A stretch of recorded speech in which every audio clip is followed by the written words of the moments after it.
I just wanted to do that. You sort of see it. Hello, good afternoon. Woo! Hello. It isn't stand-up, David. It isn't stand-up. Don't go into one of those modes. But hopefully you will have a few smiles under those masks. It must be tough for comedians these days when they do shows. Don't know how people are reacting. But I'm used to people not smiling, so it's all good. Today, we are here, we, being me, and the Lego Group, and all my friends, are here to talk about the power of play and sustainability. You might never have seen these two things together before, but hopefully today, I'll draw a little bit of a link for you, and maybe a little change in how you think about play and how important it is. Good. The subheading there, if it's too small, is how learning through play can help change the world. It's one of the ways we can change the world. It's not the way to change the world. I just want to make that clear. Good, so my name is... This is suspense.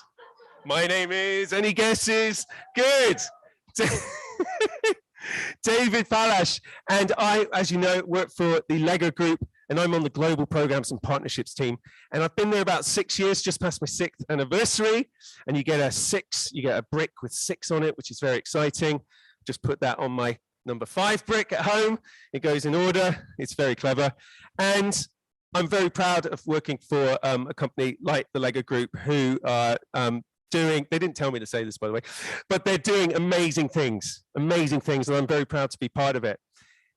The sustainability team is covering so many areas. My area specifically is engaging children with sustainability, engaging children with the natural world, with societal issues, all through play. How can we use play to do that? And it's super cool because we've got a lot of stuff to do, and we've got a lot, as you know, that's why we're all here this week. We have got a lot of things to do and engage and mobilize children on. So that's what I'm doing. I also run workshops, as you see. That's something I just can't let go of. I love doing it. I'm an ex-teacher. I was a head teacher, and I can't believe I'm in a role where I can do all of those things. So outside of Lego, this is where it gets really passionate for me, because I am a conservationist outside of work. For those of you who know me, I'm probably bored to death by the things that I talk about. I'm constantly talking about wildlife, some of the stuff we do. You can see some of the images here. So I do, I'm genuinely very happy in that picture. Look at that. That is, I've never looked that happy before in my life. But I ring birds, so I look for migration patterns. So we'll catch birds, we'll put rings on them, measure the wings, and then hopefully someone somewhere in the world will catch that bird, and we'll get this amazing data. And one of the reasons I'm really passionate about climate change is I'm seeing the impacts already. We're ringing birds this year, 40% down. 40%. That's not year on year, but this year was a really bad year because of the weird weather we had. And we're going to get more of that. But birds had a really bad time. Not just birds, but a lot of wildlife. So I'm really passionate to talk to kids about those things. And I get to do that as a job with the brick, which is quite a powerful creative tool. I'm also a photographer. I love traveling around, photographing wildlife, sitting in a field for 6 hours, waiting for the shot, which never happens usually, but it still gets me out and gives my family a rest. Good. So that is me. I also have a minifigure of myself, which was a really happy day. That was such a... Anders, do you have one? See? Not everyone gets one. Do you have one, Claire? Oh, what? How'd you get one? No, I'm just kidding. Good, but hopefully you will share that enjoyment one day.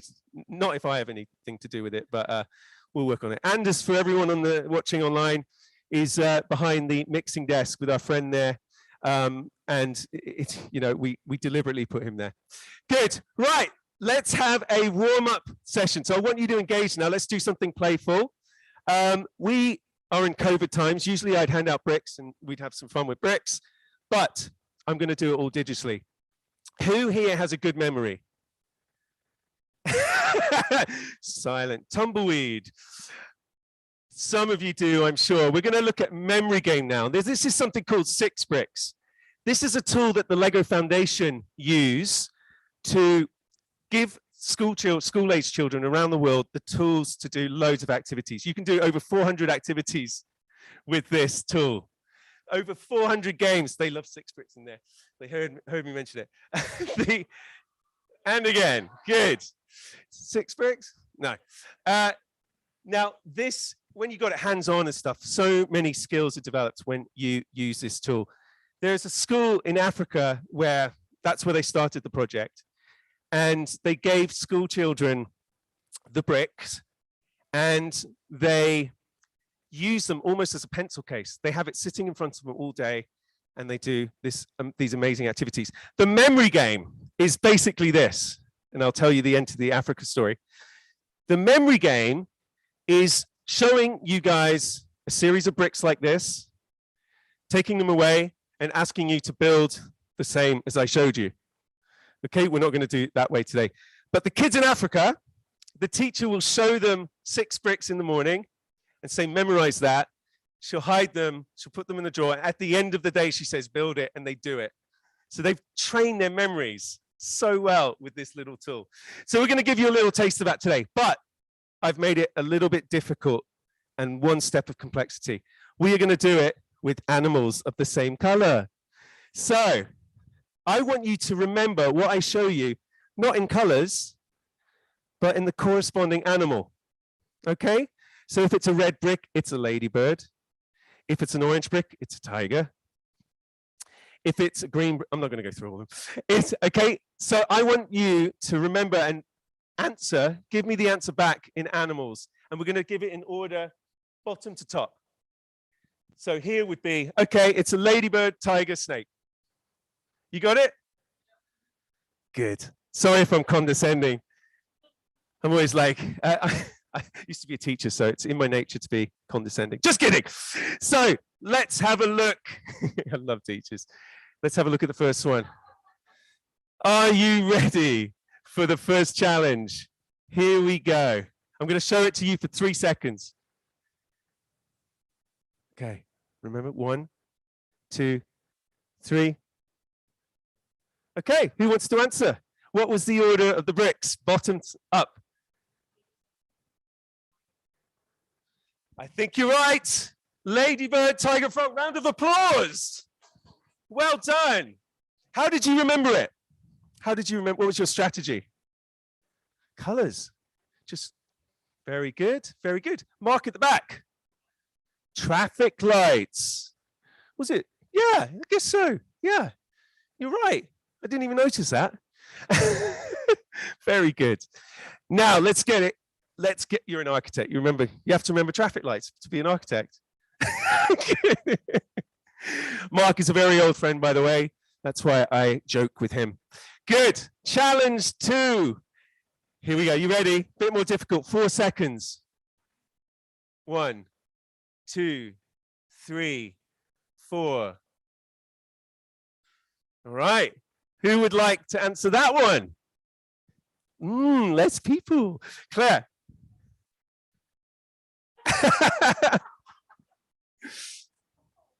Don't worry, don't worry.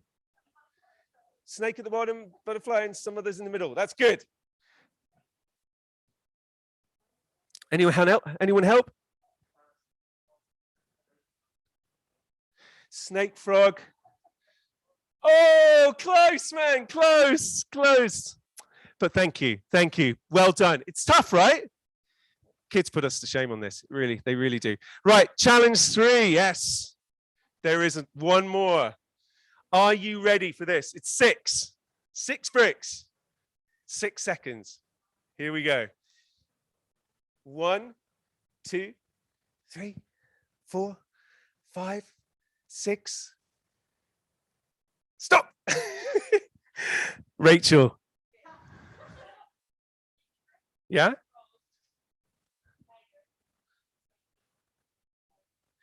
Late.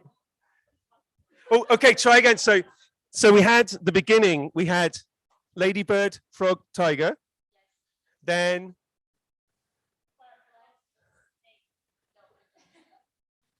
yes. Well done. Team effort. Team effort. I love it. Well done. Well done, guys. So You can see how you can have a little bit of fun. What kind of skills were we using in that game? What was that? Friendship. Definitely. Definitely. Anything else? Any other skills going on? Association skills. Yeah, definitely. Anything else? Numbers. Yeah. Imagination. Explain, Fergus. Yeah, you have to imagine them, picture them. Brilliant. Communication, collaboration. There. Very good. Well done. You passed the warm up. You may all stay in this room. I don't want you to go. That's what I'm saying. Good. So let's start with this big question. What is play? So what is play for you? Do any of you want to share what play means to you when you think about play? Anyone? What words come to mind? Fun? Joy? Hands-on? Creation? I love it. Tiredness? Not yeah. Very good. Anything else? Mess? Imagination? Very good. Creativity? Yes. All of those things. Play is our brain's favorite way to learn. We can explore, we can experiment, we can fail, we can succeed. We're not scared of doing all those things. It's also the Lego Foundation.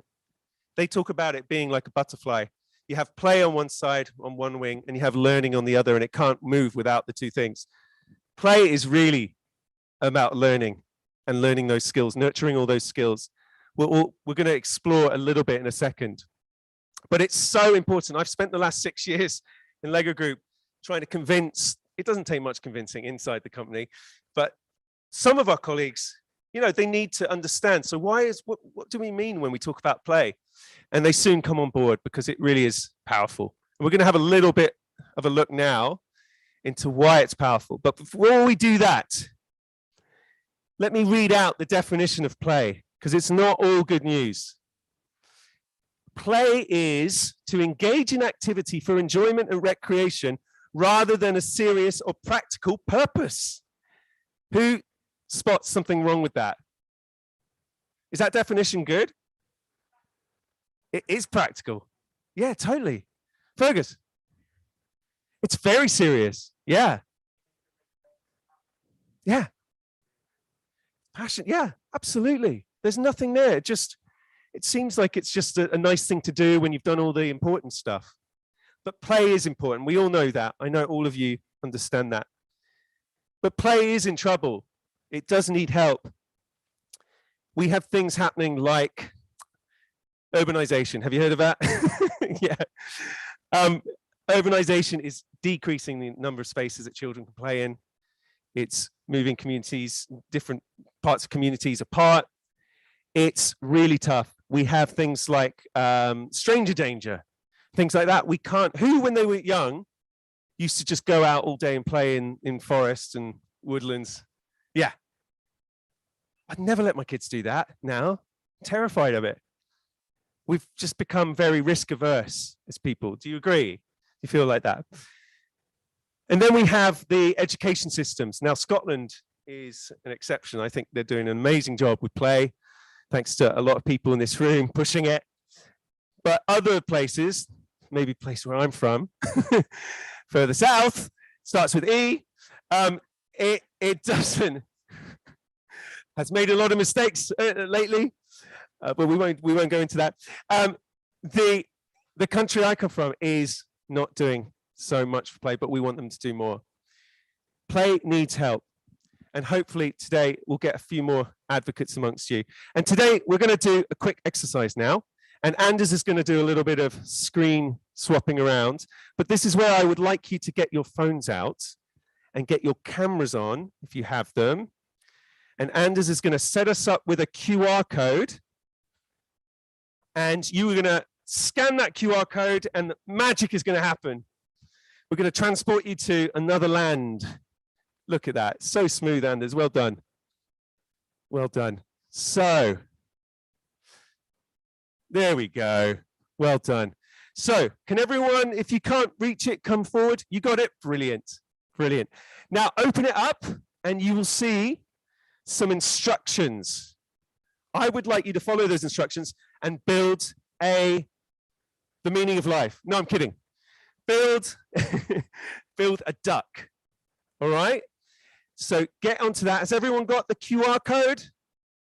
Yeah, because we're going to take it off. My voice is going. We're going to take it off in a second, and we're going to see the pond. And when you finish building your duck is magically going to appear on that screen. And we're going to discuss what we notice about those ducks. Right. Here we go. It's moving back. Thank you, Anders. And click on the middle. There we go. So, has anyone finished yet? Because they're going to start appearing. Watch that screen. Anders, you building one too? Amazing. The concentration on people's faces. It's pretty quick learning, right? You have to learn how to use your fingers. Double tap does this. Drag does this. Don't worry about your duck. Your duck will be fine. Okay. Oh, look on the screen. We have 2 ducks. A very brainy duck. I love it. Is that yours? The first one. Oh, awesome, man. I love it. It's very long-legged. So cool. So cool. Look at these. Look at them. They're coming up. Very cool. Very good. So build away. They're all popping up. It's everyone's nearly done. The pride on your faces when they pop up, when your duck pops up. It's the same we see in children when they create something. Love it. What's come up? What's come up? What did I miss? Look at these. This one's interesting. I love it. Anyone's welcome there. Helena, don't worry. Anyone's welcome. I love it. Look at this. You guys rock. Now, as the final few start to finish their builds, when you look at those ducks, what do you notice? They're all different. Yes, they're all different, but they're all ducks. Thank you, Claire. They are all ducks. She's done this a few times before. They're all ducks. Now, ducks, we gave you all the same tools. We gave you the same constraints and the same timing, all of that. And you came up with very different answers. And this is what we call open-ended creativity. We gave you this task. You all came up with a variety of diverse ducks. We love this exercise, and it's so powerful. The Lego group show it to world leaders and whenever they're at conferences, and I think it's just beautiful. But the really serious side of this is when you were doing that, we can jump off of this now. Does anyone want to take one more picture before we take this screen off? We can actually download a PDF later and send it to you if you really want, with all your creations. Oh, there he is, back. Right, very smooth. I am impressed. Thanks, Anders. Look at that. So if we jump onto the next one, this is what we saw in your building exercise. Loads of ducks, same questions, same resources, endless solutions. That's what you showed. So when we're doing those workshops next door, that's what we're getting. We're getting tons of different solutions from kids. Now hold on to that, the solution thing. If we go to the next, oh yeah, I've got a clicker. No, we want to go back one. That's it. So we had 6 bricks. You were actually using 24 different skills. 24, that's just the ones on this slide. There are probably more. 24 different skills. You've got emotional regulation. None of you cried, which is good. Thank you. Thank you. Oh, we did have one person crying. One person cried. We had self-efficacy. All of you thought, yeah, I can do that, I hope. Then we had things like working memory, so you focus on the task to complete it. You use your fine motor skills, imagination, self-assessment. You were checking out other people's and going, yeah, I did well. Mine is good. Helena, I know you were. It was just, And tons of stuff happening, which is super cool. But that's a lot to communicate. So what the Lego Foundation have done, they put it all into a framework, which is coming very soon. Anders, could I have the next slide, please? This isn't doing what it should do. Yes. Nope. Something happened. There we go. Whew, panic over. So they came up with this framework with 5 different skill buckets. They all overlap. They're not exclusive to each other, but there are 5 distinct ones: creative, social, physical, emotional, and cognitive, the holistic skills. So when children play, when adults play, we are nurturing all of those things. And if we don't play when we're young, we're not nurturing those. And we grow up a very different way. So it's super important that kids are as playful as possible when they're young. And we remain playful, I believe. It's very important. So, breathe. That's the theory out the way. I hope you made it through. You made it through. That's all the learning through play theory. I'm sure it's not that new for you, but hopefully it triggered a few memories of your own time playing when you were young. Hopefully you still are playful. But now we're going to answer the question, so what's the connection between learning through play and sustainability?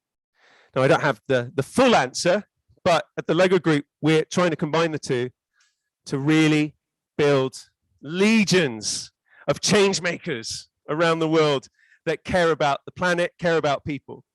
Do you all agree that we need more of that? Good. If you don't, no, I don't. Yes, at the back. Yes, I don't agree. Good. No one said no. I'm always waiting for the first person to say, I disagree. Children should be, be quiet. No, absolutely not. So when you look at these skills that we've just been tapping into, who thinks they are useful for creating a sustainable world? Yeah? So problem solving, yeah? You agree? How is problem solving critical? Yeah? That's it. Fixing problems. Have they got a lot of problems to fix? Yes. What about critical thinking? Yeah.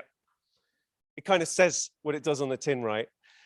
All of these things. Creativity, yes. They need to come up with new ideas. Collaboration, why is that important for a sustainable world? Why do you think? Because it's the world we're talking about. I love it. Let's get on with it. Hashtag get on with it. Collaboration. What about communication? Is that important for a sustainable world? Why is that? Does anyone have a thought around that? One person's not going to save the world. We need to communicate and collaborate and critically think together whilst being creative and problem solving. Nearly got it in one sentence. And what about innovation? That's a clear one, right? We need to innovate as well. So all of these skills are useful, but these are all quite solution focused. What about before this? So one of the things we're trying to tackle with some of our programs is like, okay, we can get kids up to skills on these, but do they want to help the planet? Do they? Do they want to do it? Do they care about nature? Do they care about society? So how can we really ramp that up as well and meet them together? And that's something I think about a lot when we're designing programs in the Lego Group. Learning through play can help to build an interest in the planet. And when I talk about planet, I mean environment and society. Both of those things. But I've got 3 main ones here for me when I'm designing programs with that guy over there and one other guy called Ben. These are some of the things that we try and nurture in children. Curiosity. So one thing we do, and I had to get another picture of myself in there. we want kids. These aren't my kids. They are colleagues' kids, and we were out being curious, out in the wilds. Does anyone know whose kids these are? You do? Yeah, good. I thought you might recognize them. So they are curious. They're being curious, but not all kids get these opportunities. We need to give them more and more and more. And it doesn't have to be out in the wilds. It can be in the classroom, of course. Connection. You know, when we connect with others, we build empathy, right? We build empathy. We listen to ideas. We listen to other perspectives. That needs to happen more, doesn't it? Do you think our generations are very empathetic. What are your thoughts around that? We can be more empathetic, right? Let's build more empathy in children, connect them more. So these are some children in London that were doing a workshop on biodiversity, and they're connecting, they're talking to each other, they're debating, they're listening to other opinions. That's really key. That is super key for the future. And this is my favorite one for obvious reasons: compassion. When they play, when they're outside, when they're connecting with nature, when they're learning about nature in these workshops, you build compassion. I'm amazed when I talk to children and hear how little they know about the natural world these days. It's really sad, and especially when things like hedgehogs are thrown onto the facing extinction list 2 weeks ago. Dormice. I was with a guy on Sunday who does dormice. They're a very rare rodent. And he said, you know, I've been taking part in surveys in this woodland, and he said, they're going to go extinct here. Definitely. I'm just managing them to extinction. And it broke my heart. We need more children that are compassionate about the natural world. And I had to get my daughter in there too. So that's my daughter holding a slow worm. I'm so proud of her. She loves holding snakes and stuff. She's smashing stereotypes. I love it, love it. So all of these three things we can do through learning through play. In Lego Group, we recognize there are still barriers to making this happen. And these are pretty serious things. There are still barriers stopping us from doing this. And I'll just take you through a few of them. And I've made the references really small, so you can't see them, and I can get away with it. I'm just kidding. So we have something called nature deficit disorder, which you've probably heard about. And that is just the lack of nature in children's lives these days. It's well studied. Check it out. It's really, really something we need to attack head on. Then we have another deficit, sustainability education.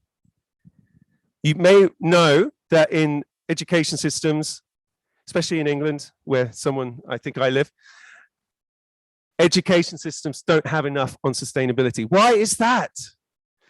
We need to change that. It's unbelievable that we're still pushing for that. Then we have the last one here. And this is a really interesting one. This is from a white paper by Unilever and Global Action Plan. It's called Generation Action. I highly recommend you read it. And it's something called the values perception gap. And this is where children do care about the natural world, sustainability, the future, the environment, but they don't see us grown-ups replicating that care, that interest. So they just go, oh, okay, I'm not interested anymore, and they lose interest. How sad is that? So we all have a role as older people. I'm trying to cover all me and anyone younger than me. We need to show them that we care more. And I think, you know, obviously this week we're all on the same page and it's beautiful. But after this week, how can we do even more of that? So something I really try and do in my own life as well, outside of work. Do check it out. But those are the current barriers to really stopping this sustainability, this interest in the planet, really taking off with kids even more than it is. So what are we doing at the Lego Group? So Anders and I are very privileged to be on a small team that is working very closely with some people here, some lovely people here, and developing programs that take learning through play, take our passion for children's voices, and take sustainability and smash it all together and churn out, we hope, more and more content over the next few years. We've just started the first educator program. So the first educator course on biodiversity and climate change has gone out, and we want to do more. We put out the booklet with the team, which we're very happy about, that small building instruction to show, hey, we want to take children's voices to the next level, and this is how we're going to do it. So Build the Change is this program here. What are we doing with Build the Change? And I really hope that you go off and check it out and use it if you can. We're reimagining the way sustainability education is presented to children. we're hopefully building compassion, connection, and curiosity towards the planet. Referencing 2 slides ago, if you have a really short memory. And then the last one, narrow the values perception gap by acting on our promises to give children a voice. And that's something we're really, really passionate about. And please do check out the building instructions out there with the little, they're beautiful builds, and hopefully we get them into the hands of more decision makers out there. So before we end, I have a little, I have this slide, and then I have something else. This is just a picture of what some of the stuff we're doing. So we're doing educator packs. We've got polling in there. So we're actually gathering ideas, sentiments of children around the world, what they're worried about. And we want to use that and churn it back, towards decision makers and say, look, this is what they're thinking.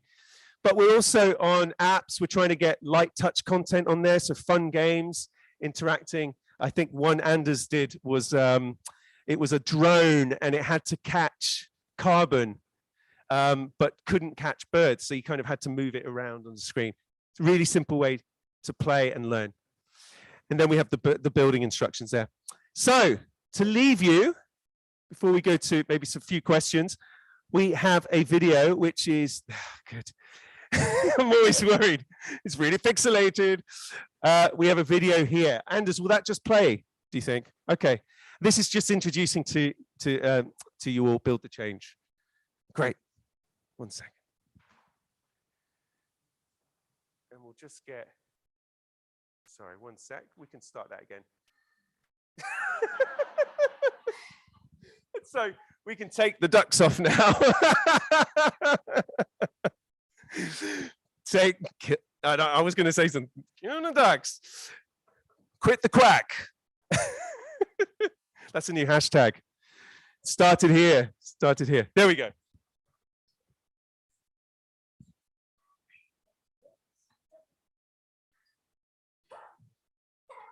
Linda, they found us. What took you so long? This was our place, Linda. It is, together with them.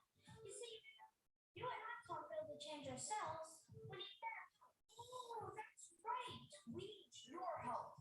Build the change is all about developing and sharing ideas between each other and,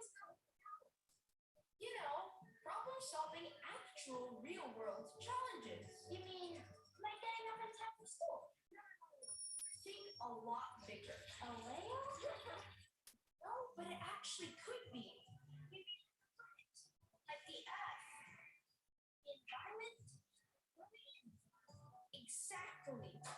Your imagination can actually be used to make the world a better place. Your builds can help make where we live greener. They can help save animals and even make people's lives better and more fun. How cool is that? And you know what? Our ideas need to be heard, don't they? Your build or change ideas are going to be heard. You see, when all of our great ideas from around the world come together, the grown-ups, the leaders, the ones making actual decisions, will have to listen. They will see and hear all your great ideas and use them to make a positive change. Yes.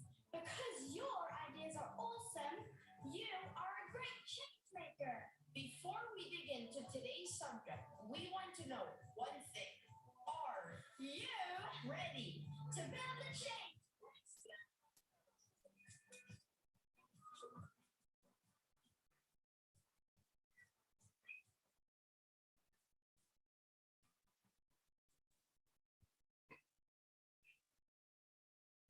The ducks are still going. I love it. Right. Let's see if that gets us back onto the screen.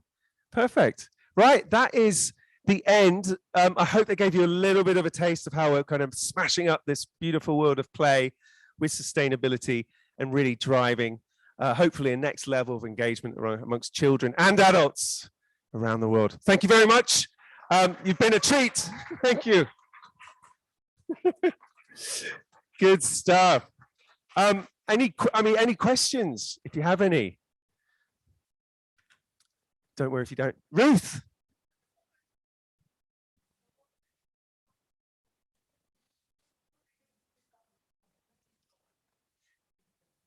I totally agree with you, as you know.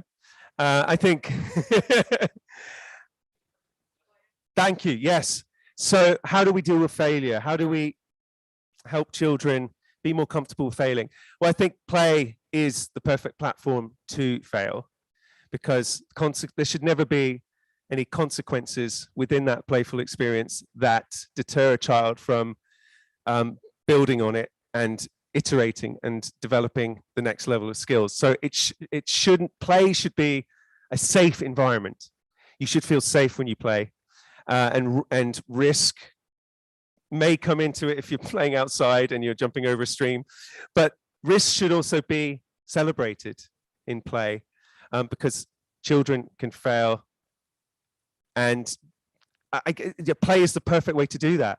Does that make sense? I lost it at the end there, but hopefully that made sense. Just play is just an incredible way to create a safe environment that they shouldn't feel judged. They should feel completely at ease with thinking up bonkers ideas. We see it a lot when we do sessions. Sometimes we all think kids are full of imagination, and they are, but sometimes they hold themselves back because they think, oh, this grown-up's not going to like this because it's not serious. It's not actually going to work. But we want to see things that will fail. We want to see things that with a few tweaks could change the world. And they're only going to do that by taking that barrier down to failure. Good question. Thanks, Ruth. Cool. Anything else? I've always wanted, no, I won't do that because you'll get angry at me if I do that with the microphone. Anything else, guys? Anything else? Yes, Helena.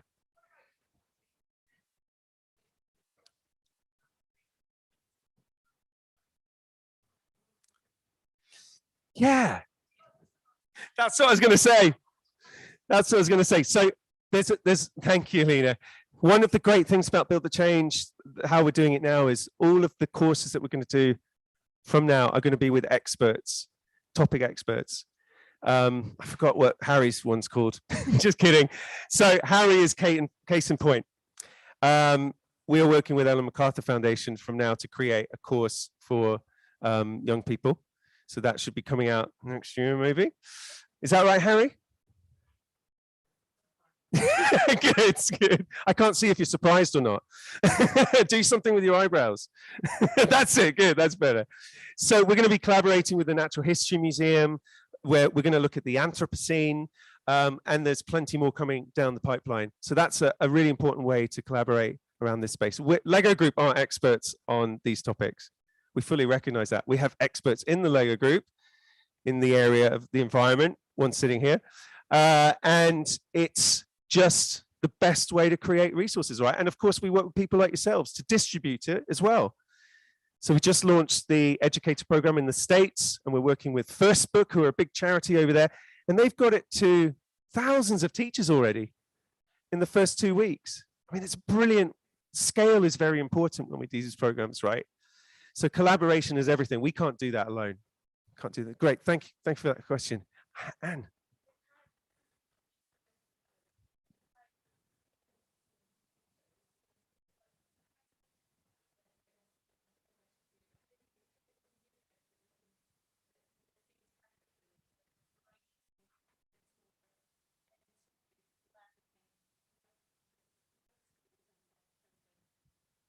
That's a great question.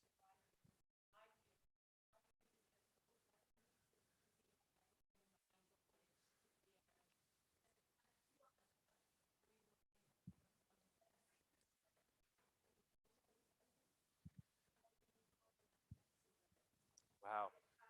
Great question. So how do we get families more involved in this space and educators? So I'll take the educator one first.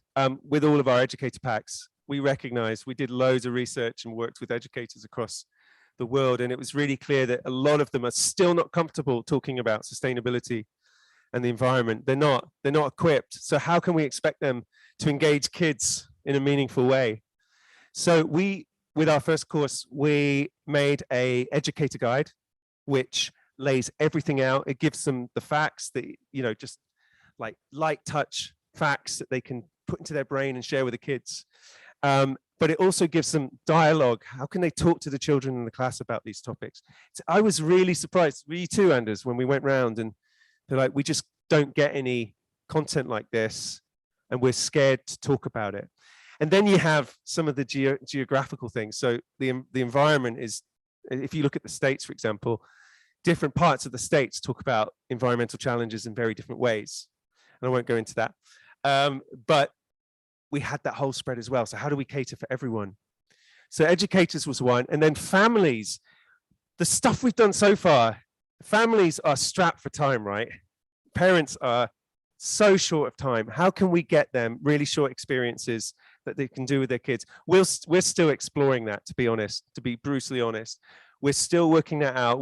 We found that going where children already are is one thing for reaching children and families, but there's something extra we need to do from now to engage parents. And I think that's something we really want to do more of, not just in sustainability, but also learning through play. Because there's still a lot of parents out there that just need a few tips to bring more play into their lives. And once they do that, it'll be a lot easier to talk. I think they go hand in hand really well. Once you can get a parent playing more, throw in a bit of sustainability, and you've got an amazing topic with meaning and purpose. So I hope we can do a bit more of that in future. That's one of our key things. Last year, we put something out online, and it's tough to reach parents as well. There's a lot of noise. So we're up to the challenge. Thanks for the question. Very cool, very cool. Yes.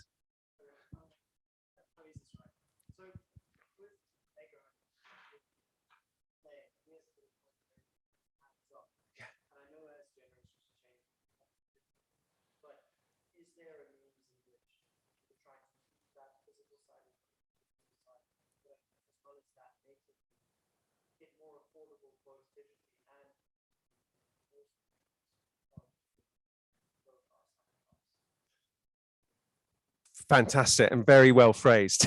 Very good. So a lot to unpick there. I think the first thing is the digital and the physical. Physical's here to stay with the Lego group, but we see digital as the perfect way to enhance a physical experience. So wherever possible, we will always have digital kind of leveraging the physical and giving this amazing, AR or VR experience. That'll always be there. Hands-on is so important for learning. And then the whole piece about affordable, that's not my remit, but we do run programs around the world where we're trying to get bricks more accessible to lower income, lower socioeconomic groups. We do recognize that Lego comes at a kind of premium price, but we also, for the environment's sake, we've got a program called Replay, where people can send in bricks that they're not, they're hiding in the attic, or not bricks hiding, that sounds like they're doing it consciously, but someone's put them up there, or they're under the bed. They'll pull them out, they can send them off, and then we'll send them to children in need of play, children who can't afford the brick. So we're doing that in the US with Build the Change program too. The Lego Foundation are also running incredible programs around the world where they're trying to bring play to children in need, vulnerable children. So I hope that answers your question. There's plenty going on. I can share some more with you later, but great question. Thanks for that. Awesome. Anything else? Yes.